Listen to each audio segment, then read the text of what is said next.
Okay, so this is going to be part 2 of the Eddie Van Halen This Is My Final Word interview. And part 1 was just released just the other day. So if you want to check that out, please look at that video on my channel. But that video covered him talking about Sammy Hagar quitting the band or getting fired, or whatever you want to believe, and the failed attempt to get David Lee Roth to reunite for a couple songs on the Best Of album. Really spicy, super juicy. Then he talks about Gary Cherone entering in as the singer. We're going to pick up in this interview where Eddie goes into the studio and the mood lightens a little bit. And then we'll cover the rest of the magazine, what's left, okay? So, picking up where we left off from the first video. After the interview, we move into Ed's studio. His mood brightens almost magically as he starts to play music that he has been working on for the past few months, mostly rough drafts of the songs that Gary Cherone has already put vocals to. The music is loud, and Eddie mimics the solos with his hands in the air, the trademark grin spreading over his face. Carpenters are running around at the far end of the studio, expanding the drum room, but they can barely be heard through the control room glass. Alex walks in to listen to the cuts Eddie's playing, making some playlist recommendations of his own. The new Van Halen album goes from a hard rock piece to a funk number to a tune that features Eddie playing dobro. I don't recall there being any funk tunes on Van Halen 3, so I don't know what he was playing, this guy. In between, we talk about some of the unanswered questions and bits of myth that have floated like ether through Eddie's career. Yes, that was his music on the tape that Michael J. Fox used to scare the crap out of Crispin Glover in Back to the Future. Oh, that's cool. Spielberg just asked me to give him some music on tape, so I did. I don't even think I asked to get paid for it. He recalls his solo music for another movie, The Wildlife, and terms it an abortion, hoping that it never resurfaces in his lifetime. Wow, Eddie hates the stuff from The Wildlife. So many fans dig that stuff too. Donut City I think is kind of cool, but you know, it kind of sounds like he's just sort of making stuff up. Not his best work, but there's some cool stuff on there. Just my opinion. Another song comes over the frighteningly loud studio speakers, this time only after much prompting and goading. Eddie warns that it's eclectic. Here we go. But it's more than that. Primarily a solo piano piece. It has a major twist. Ed is singing lead. I think I'm somewhere between Tom Waits and Roger Waters on this one. I can see that. I can see he sounds like Tom Waits and Roger Waters. That's just not what fans wanted to hear, though, but it is what it is. He laughs, but he's right. Talking about other events in history of Van Halen, Eddie claims that the band never saw a dime from the samples of Jamie's Crying and Tone Loc used for Wild Thing. There wasn't any law or rules about sampling back then. He does like the new Nissan commercials that feature the Van Halen version of You Really Got Me. They said they were going to give us one of the last 300 ZXs for doing that. I think I'll probably just give it to my mom. Then he laughs, but she doesn't drive. That's kind of cool. The music gets louder and louder. He cranks up the passage that features a 6-string bass solo, which he is obviously proud of, and says that the rest of the record was done with his new Wolfgang guitars. Meanwhile, his body sways to the thundering crunch of the speakers, his hand punctuating a particular drum roll or pointing out a guitar riff. It's a marked contrast from the man who seemed on the verge of choking up a few minutes ago. In there, he says, pointing back towards the lounge, is where everything is screwed up. The media, the lies, the business. In here, he shouts, pointing at the mixing board, which fills the room with his music, is where everything is fun. This is what matters. And suddenly there's nothing left to be said. There's a cool picture of Eddie standing outside the gates of 5150, obviously.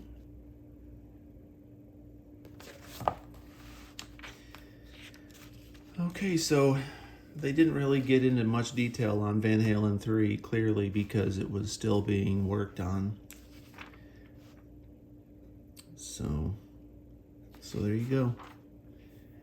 Van Halen compared to the explosive late 1960s.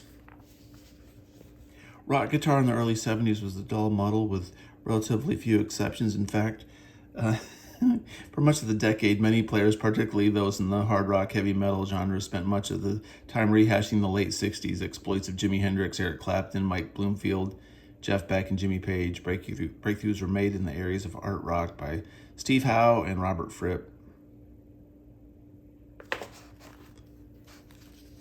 All right, so it looks like this article here is going to be just a breakdown of some of the classic Eddie riffs. This is from the Balance tour. That's when Eddie had his hair cut real short. He had some blonde tips in it. I love that era. What a gorgeous music, man.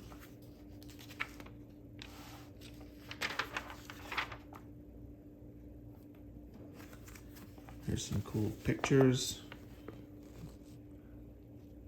That looks like Eddie when he played on Saturday Night Live.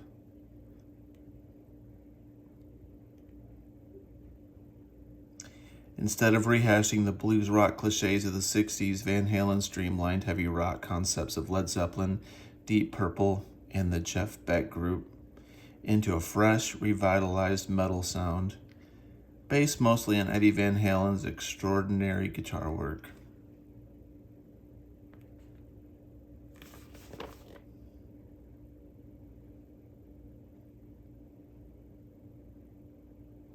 Van Halen is often regarded as the inventor of the popular two-handed technique, but it was actually used by several earlier players. Jazz great Tel Farlow was known to have used artificial harmonics in the 50s, a technique which also required the positioning of the picking hand over the neck.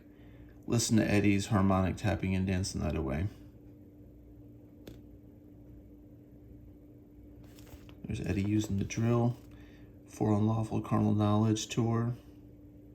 Got that Makita going there.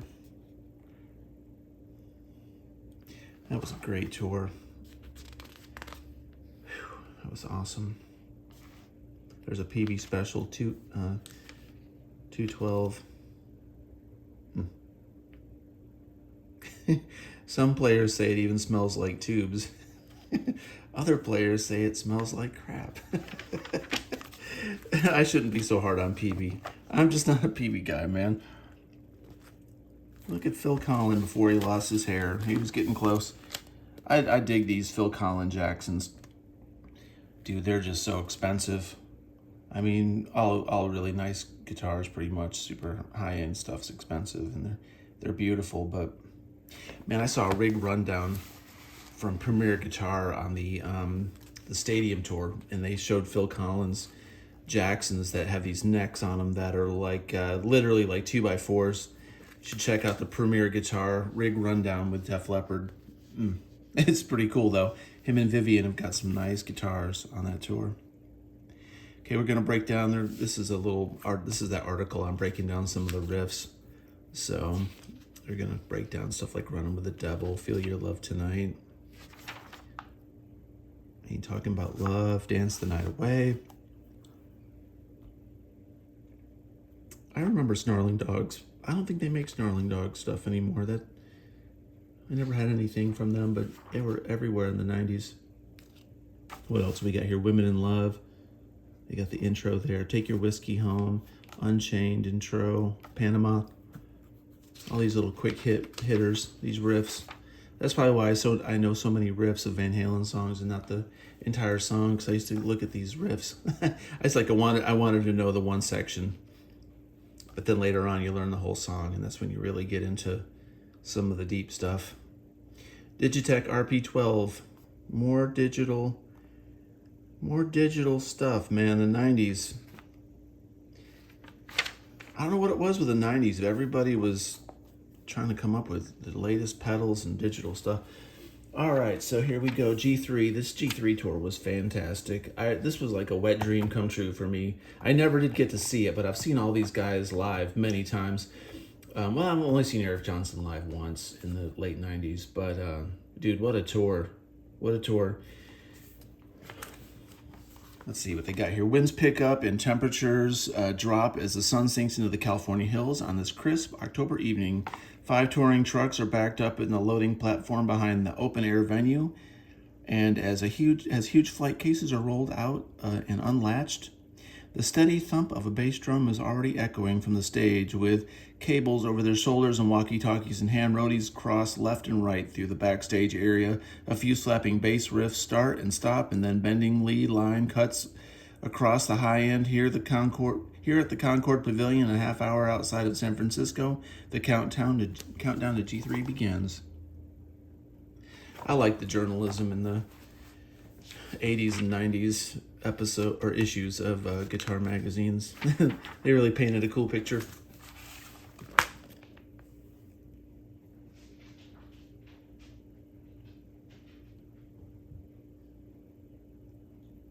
Satriani playing the Chrome Boy there.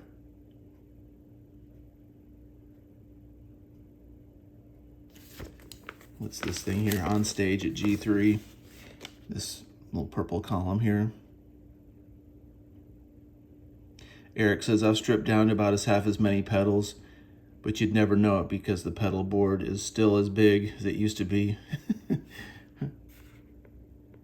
I'm using a couple Strats and a Gibson 335, couple Fender Vibro Luxes, Vibrolux reverbs, and a couple of 50-watt Marshall heads. He's got 2 Echoplexes and a fuzz face, a tube driver, and an MXR stereo chorus. Satriani used his Ibanez JS guitars, obviously, that's what he says. A Boss delay and chorus, Chandler digital delays that are in the effects loop of the Marshall, then 2 4x12 cabinets. Steve, I've been using Bogner amps for a while. Now they seem to be consistent. My regular rig lately consists of Ibanez Gem guitars through a Morley wah, and just a couple little pedals, a Boss DS1 and a CE2 chorus, then into a whammy pedal, which is just a controller actually. Going to a STE 3000 Roland delay, into an Eventide H3000 harmonizer. Gotta have that. Now everybody's funny. This is 20 years ago, and not quite, but 25 years ago. Now everybody's using modelers and fractals and helixes and Axe FX 3s. It's amazing how things have just changed so much. It's progress, man. It's progress. Let's see. There's Eric playing his 335.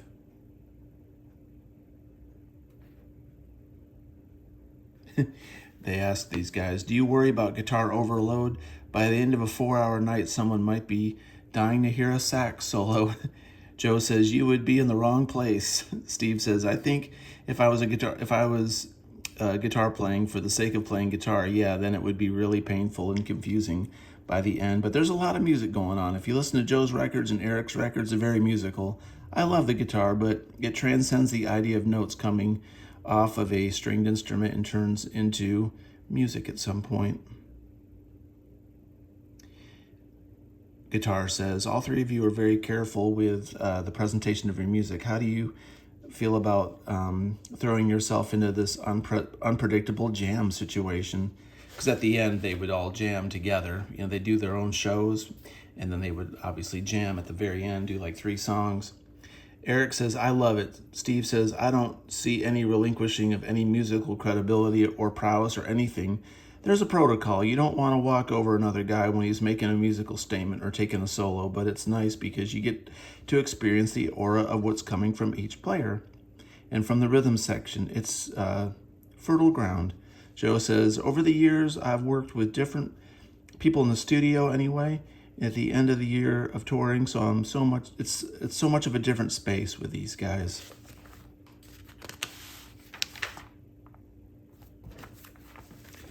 Okay, what else we got here? So the jam is the fun part. What's the toughest? And Steve says getting his set down in just 40 minutes. That would make sense. And Joe says he's used to playing 2 hours and 10 minutes. and they got to scale it down.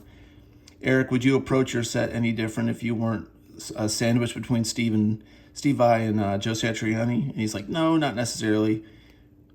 I don't think about following Steve or playing before Joe. If I do think about that prism, yeah, I could start to freak myself out. When we first started doing the photo sessions, I realized how different I think people in the audience witnessing this and enjoying it will feel as it's at separate events. Joe says, the cool thing is when we're up there to do the jam, you can check out everybody else's ideas in the same context.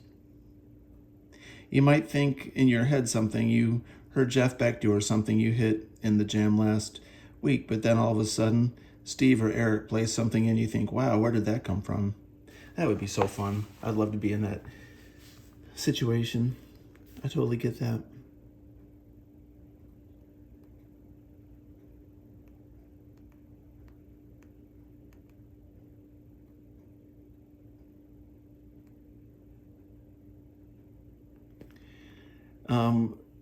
Let's see what else. Were there any others you considered having join you? Joe says, well, yeah, Adrian Legg will be joining us later in the tour. Originally, I had a real Lollapalooza type thing in mind. I still want to be Eric and Steve joining us, but I wanted like 4 other sets and booths and tents, circus animals, something like that. But we missed the summer, and there became a few outdoor venues we couldn't play just because of time of year. We had to scale it down for the type of venues we were going to be playing. Steve says it's always a good time for three talented people. If you're asking if it's a good time for 3 players to go out on tour, no. Why? Because it never is.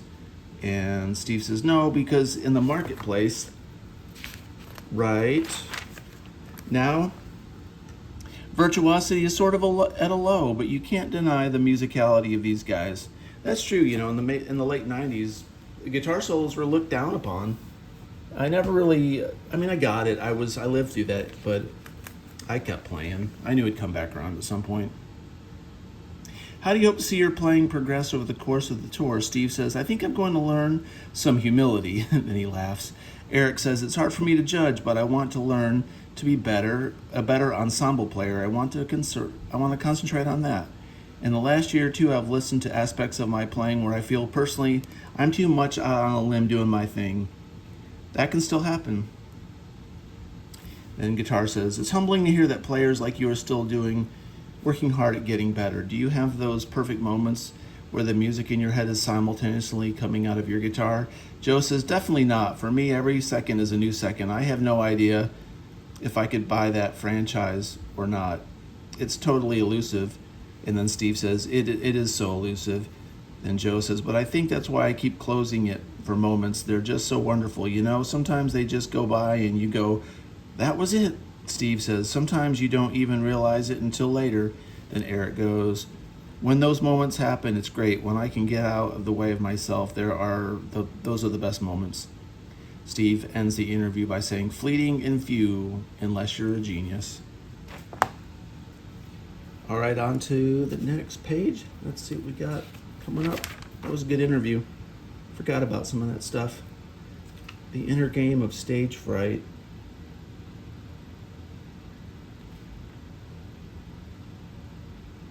There's a lot about being a musician that's difficult. Now, the least of which have to deal with stress of performing in front of an audience. Yeah, I get that. I'm always scared my biggest fear is my gear will fail. I'm afraid that, not really of my performance or of the crowd. I just don't want my stuff to fail, my amp or my pedals. I might have to go back and look at some of those things there. Everyone will, here's some good points to think about here. Everyone will know your name in about 15 minutes. During the last time, everyone will think of you as a lousy guitarist. It's likely that some of your future gigs might get canceled. Then again, maybe not. You feel really bad. People forget all about it after a day or two. You will learn how fleeting and meaningless fame really is. You will learn who your friends are.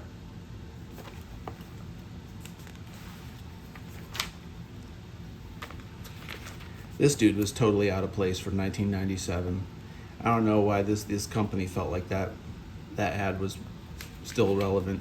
They should have had like a flannel shirt guy and like, you know, kind of like flat, greasy hair looking stuff, looking rough, not like the high tops. And Carvin, now there's a Carvin stack. I like that Carvin guitar.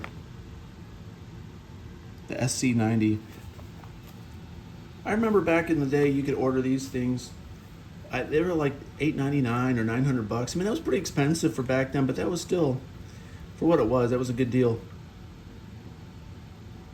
You could custom order your paint, everything. It was very affordable.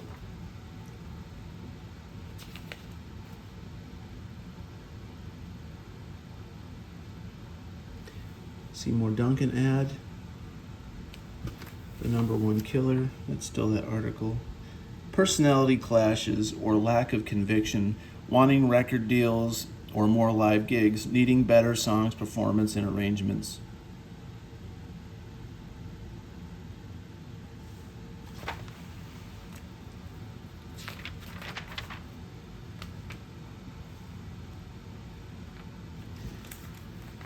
Suddenly Susan theme. What was that? That was a show, wasn't it? Why would they have that in here? Holy smokes, look at these Fernandez guitars. Dude. Look at the headstock. Oh boy.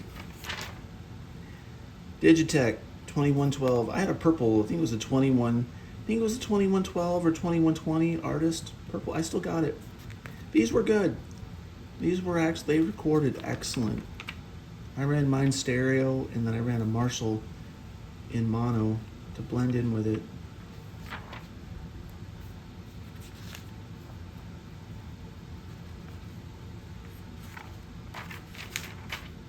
All right, performance notes. They had to give you notes on some of the songs in the issue. Me-Wise Magic is in here in this issue. I got to look at that. I did look at these performance notes just a little bit earlier because I was checking out this tablature. They don't mention the fact that he used a trans trim on this, which is imperative. I guess they didn't realize it because Eddie was so secretive. They kind of focus on the time signature changes and the rhythms. That's a pretty complex little tune, man. I feel like Me-Wise Magic probably was recorded during Balance, and so was Can't Get This Stuff No More. It sounds a lot like Balance production, like Bruce Fairbairn touched that, or that was done in a different studio. Whatever they did on Van Halen 3, that studio didn't sound right, and the mix and the production was not good. So we got all the songs here in the back of the magazine. Let's take a look at this Me-Wise Magic real quick. I'll zoom in on this so you guys can see the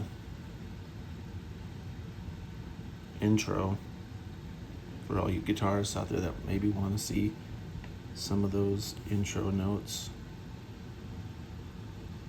Maybe screenshot it or something.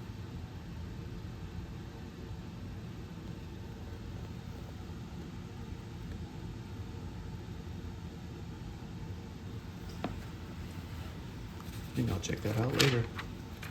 Sounds like fun. Okay, we got, let's see, but it's long. That's still a Me-Wise Magic. It's like 10 pages of sheet music. And they included the bass, that's cool. The bass line in there. I'm Your Captain. Until It Sleeps. This was the Load era of Metallica. There were some good songs off Load and Reload. I think Reload, from memory, I liked it better. But that was, 90s were a weird time. Metallica got a lot of grief for a lot of stuff because they were growing older and changing. I get it. We had to mail order stuff. Man, all this changed with the internet. Just none of this crap even exists anymore. You can just go online. Excuse me, just go online. Stevens T3, the 3210 solid body.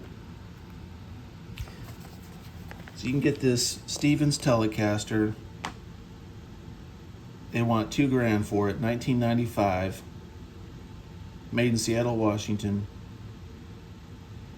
They say it's a quality instrument, but that's a hard sell to sell a Telecaster for $2,000 in 1997. That's not even a Tele. More Snarling Dog stuff. That was $100. Fuzzbox was $100. Ooh, the Marshall mini amps came out in 96, 97. That was the beginning of the little mini amps. $49 for the Fender. $49 for the huge stack. No, that's 55. The little one's 49. So hey, splurge $5 more. I'm mistaking it. Looks like that's 49. That's 55, and that one right there is 70.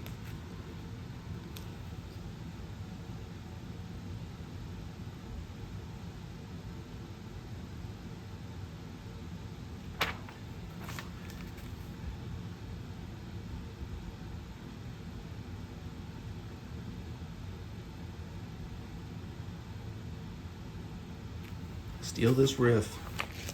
James Hetfield's Power Chord Crunch. Compared to Page, Hetfield is easy. First, get yourself 15 to 20 Marshall stacks. Just kidding. If you really want to get close, get at least a half stack. Then there's nothing like a 412 for punching out the power chords like on Metallica records. For crunching, Hetfield's guitars an ESP solid body with active EMG humbuckers. They give more sizzle to the crunch than passives.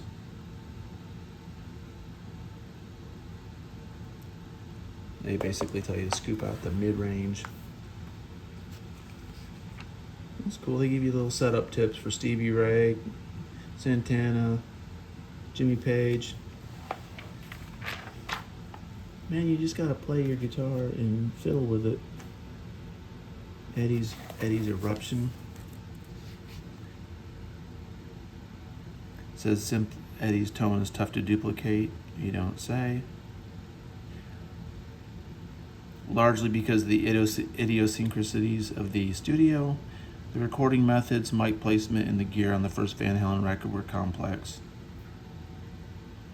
They really weren't complex, man. They put a 57 in front of a vintage Marshall. It was in Eddie's hands. They put a bunch of plate reverb on it.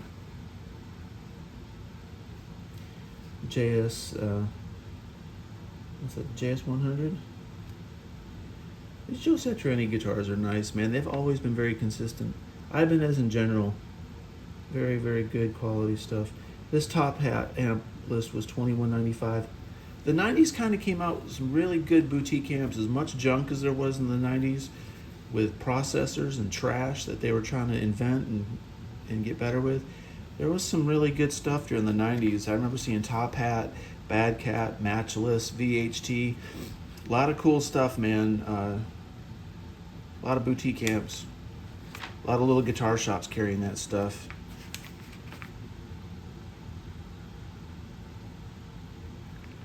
Look at that funky piece of trash there, that 10-string Terror. The Schecter Spitfire.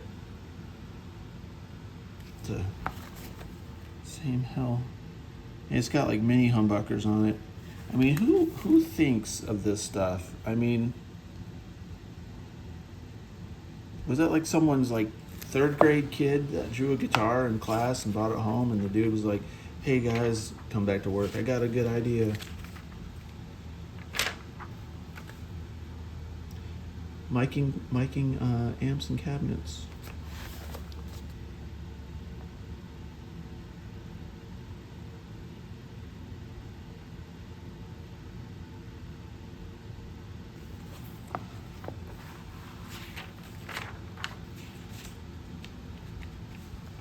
There's old Yngwie. He has to find his way in these magazines. They got to stick him in here somewhere. God bless him. I dig Yngwie though. I mean,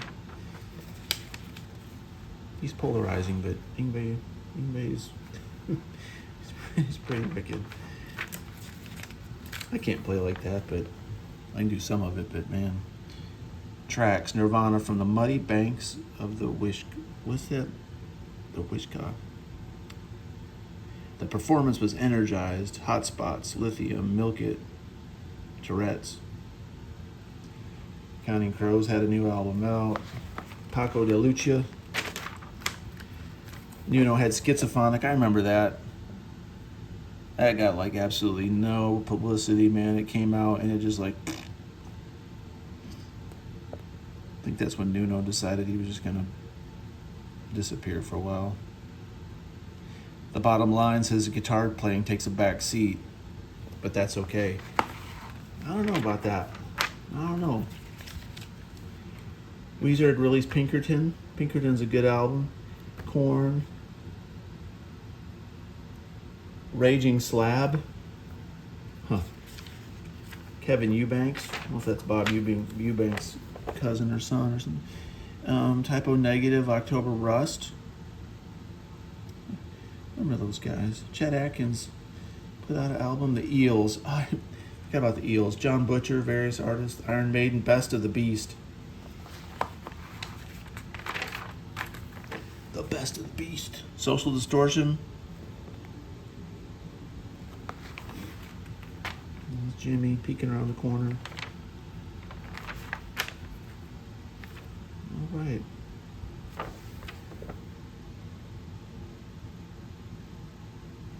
That's a long article talking about stay healthy, make music. I'm going to skip that. All right. And then we're going to end it with some more technology. The Zoom 505. Rush out on eBay, man. Grab you one of those for $20. So there you go. Part 2. Eddie Van Halen. This is my final word. Guitar from January of 97. What an interesting era in the band and an interesting interview. If you liked the video, please comment below. Please consider subscribing. And until next time, peace out.